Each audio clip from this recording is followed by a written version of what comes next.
The bond between mother and child can be unbreakable. The complex relationship is difficult to quantify, as when does it begin? In the womb? Postpartum?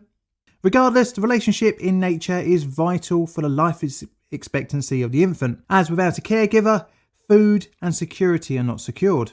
But what if we could boil the mother-child relationship down to its basic components: perceived security, comfort and nourishment?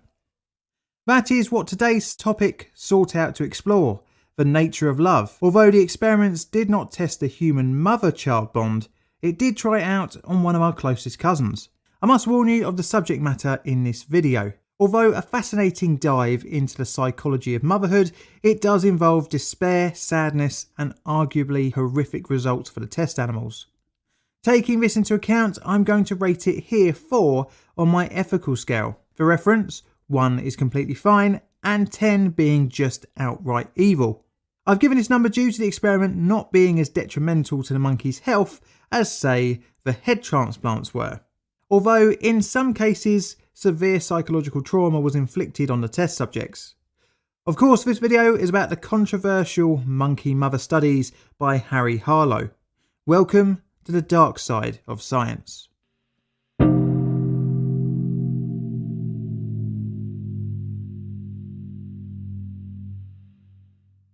In 1981, the scientific community mourned the passing of a psychologist whose studies became a fascinating and sometimes controversial dive into animal psychology. Before we get into the experiments in the late 1950s, our story starts in Fairfield, Iowa in 1905 with the birth of Harry Israel, the third of 4 brothers. In 1924, he began to study psychology at Stanford University, being taught by a couple of notable scientists, one of whom would shape the young psychologist's future career. During his university career, Israel was under the watchful eye of Lewis Terman, developer of the Stanford Binet IQ test. He received his PhD in 1930, and under the advice of his mentor, Harry changed his last name from Israel to Harlow. Harlow started working at the University of Wisconsin-Madison. He had asked for laboratory space, but this was denied. This was due to the university's animal testing laboratory being torn down. Initially wanting to study on rats, Harlow then gained access to Henry Villa's Zoo, where he discovered the primates there would be preferable to rodents for his studies. In 1944, he left the university and worked various different jobs in the scientific community, including being the president of Division of Experimental Psychology at the American Psychological Association and head of Division of Anthropology and Psychology at the National Research Council. He returned to Madison University in 1956 and took the role of director of the primate lab. He was offered an abandoned building on the campus for his studies. This old rundown structure would be the location of his controversial studies into monkeys.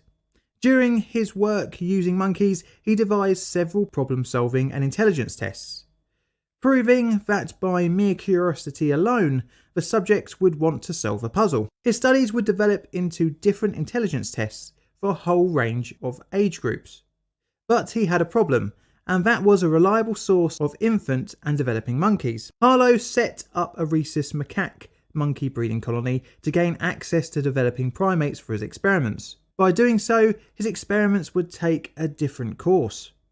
Part of his program employed rearing the monkeys in a nursery away from their mothers, which is a controversial method, but Harlow had found it hard to do intelligence tests on infant monkeys with their mother around. He noticed a staggering difference between his reared infants compared to their mother-reared peers. Most notably, their behaviour, as they were reclusive, had little in the form of social skills and took comfort from holding onto their cloth diaper cage linings. They also found that the subjects would experience severe stress and anxiety when the diapers were removed from their cages during routine cleaning. Harlow and his students were fulfilling the infants' physical needs, but the team soon noticed the psychological deficiencies from nursery rearing.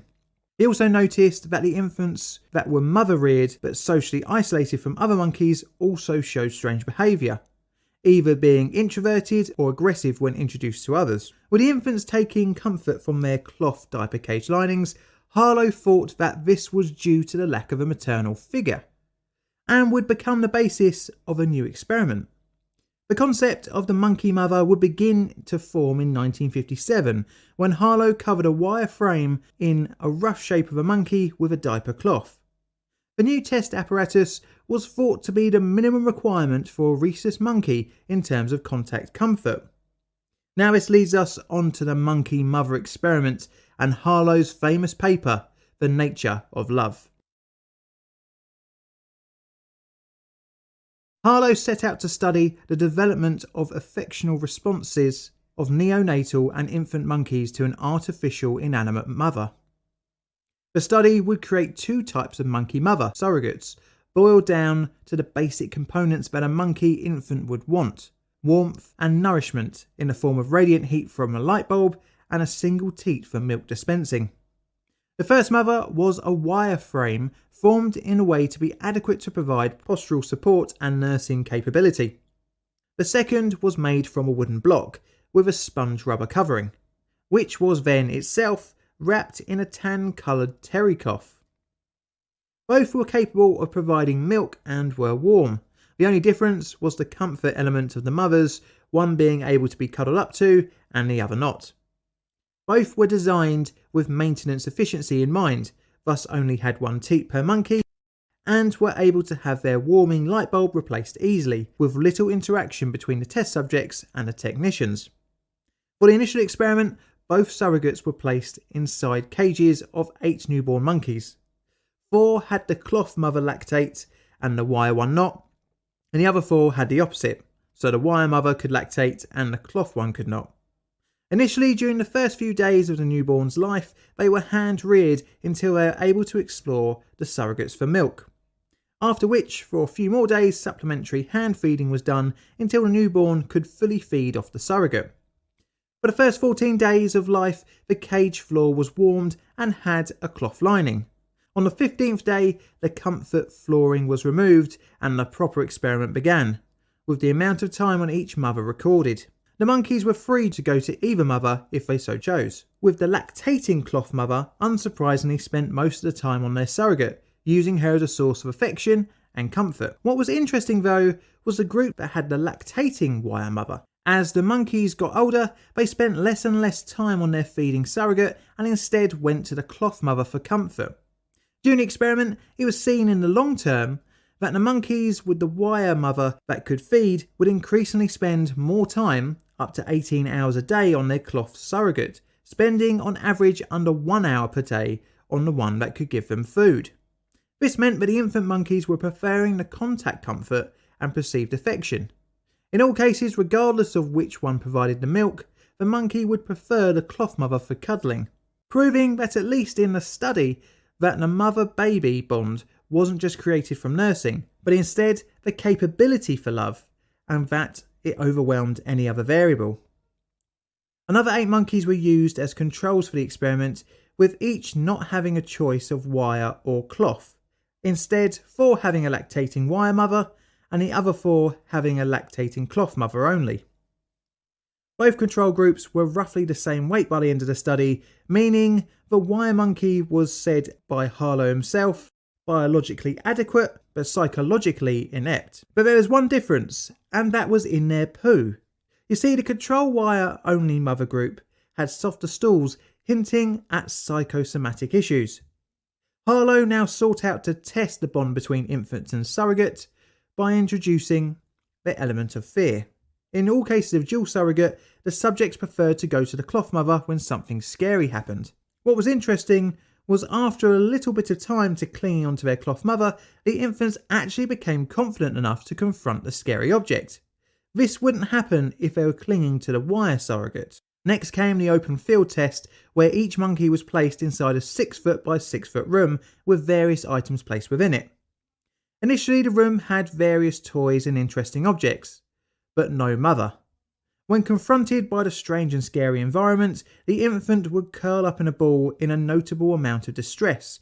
When a wire mother was introduced, no change was seen. But when the cloth mother, regardless if it had reared the infant, was introduced, the monkey would go to her for comfort, and after a while would then have the confidence to explore. Even if an obstacle was placed between the monkey and the cloth mother, the infant would make a beeline for her. A control group that had not had any contact with a cloth mother before was used in the open field test, and the monkeys would be paralysed with fear regardless of the presence of a surrogate, but would eventually get some comfort from the cloth mother after several sessions in the test room. The test developed further by placing the cloth mother behind a glass wall with a scary object in between. Again, like before, the infant that had been raised with the surrogates would run to her. Harlow then went to test how long the bond could last between surrogate and infant. Some of the monkeys were removed from their cloth mother after 6 months and placed in a cage of their own. After another 6 months had passed, the monkeys were around their first birthday. They were placed inside the original dual surrogate cage, and the infant would go straight to the cloth mother. The same results were also shown in the open field test, when a monkey would still run to its cloth mother for comfort in a scary and new environment. This meant that the test subjects remembered the comfort that they got from their mother and reverted back to their pre-isolated state. To further test the bond difference between control and surrogate monkey groups, another machine was devised called the flight box. The test rig had a scary object placed in one end behind a removable wall. The monkey would be placed in the middle of the box with 2 passages in front of it, one to a cloth mother and another to a hiding spot out of view from the fear stimulus. The results were rather predictable. When the scary object was revealed, the surrogate raised subjects would seek comfort from their cloth mother, whereas the control monkeys would run and hide down the other passage. Now, the monkey mother experiments helped to prove the link between comfort and security in infants, and how it was preferred over nourishment, which feels today like an obvious statement, but if it wasn't for the experiments like this, then we would still have a slightly harsh view towards child rearing. The studies did have a dark side, and that was the socially and emotionally deprived test subjects, which by modern standards feels wrong. Just looking at the fear in the monkeys' faces makes me sad. As a parent, I can see the sadness similar to a human child, and it makes me want to go, pick up the monkeys, give them a cuddle, and tell them everything is going to be okay. The studies came under severe criticism at the time, and in the eyes of history have not come off well. One major mistake of the experiments was that the link in behaviour between human babies and rhesus babies was a bit tenuous. This was because although human infants grab to their primary caregivers, they do not rely on contact comfort as much as a monkey does. You see this in young children that are happy to play on their own and be pushed around in prams, whereas monkey babies are transported by clinging onto their mothers, relying more heavily on contact for survival. There are many more variables which are not addressed in Harlow's work, especially when it comes to human-child caregiver bonds. For example, financial, societal and cultural variables, which some of these elements are not factors in the society of the rhesus monkey. The social and maternal deprivation of the test subjects caused panic and anxiety disorders, which further added to the suffering of the heavily social-based rhesus monkeys. When introduced to other monkeys that had a more maternal upbringing, were socially stunted and showed signs of severe distress when in contact with their peers. Harlow studies and others like it are cited as being a fuel in part of the animal rights movement in the United States. Harlow went on to continue to use rhesus monkeys in his studies, which would go down a much darker path in the exploration of loneliness, isolation and depression, including a study apparatus called the Pit of Despair, which is most probably going to be a subject for a future video. Where would you rate this experiment